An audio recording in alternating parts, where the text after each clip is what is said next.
Perkenalkan, nama saya Filda Desmawati Stanggang dengan NIM C01923.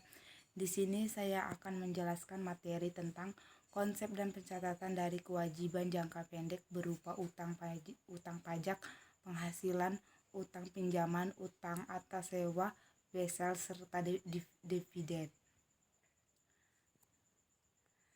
Akuntansi utang pajak PPh pasal 21 atas pembayaran gaji karyawan.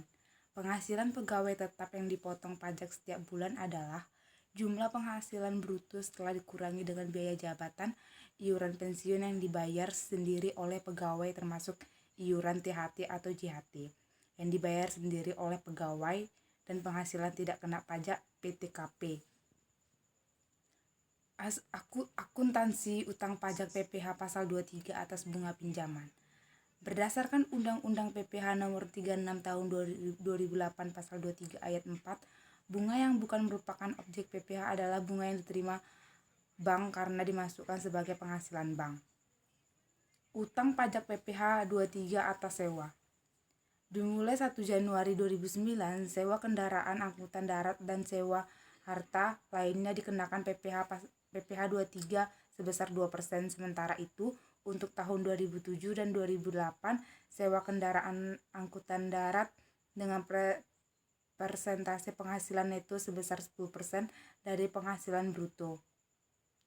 Akuntansi utang pajak PPh 26 SPLN.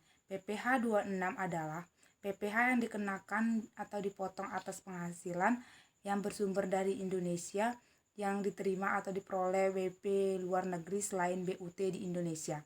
Karena BUT merupakan WP luar negeri, tetapi pengenaan pajaknya dipersamakan dengan WP Badan Dalam Negeri. Namun tidak semua pembayaran kepada WP luar negeri harus dipotong PPh 26 karena harus memperhatikan ada atau tidaknya perjanjian penghindaran pajak berganda atau P3B dengan negara asing. Akuntansi utang pajak atas wesel dan dividen. Utang wesel merupakan suatu surat utang yang disertai dengan dokumen perjanjian. Utang wesel ini dapat muncul akibat utang usaha yang tidak dibayar pada jatuh tempo sehingga muncul perjanjian atau kesepakatan maupun dikeluarkan untuk mendapatkan pinjaman.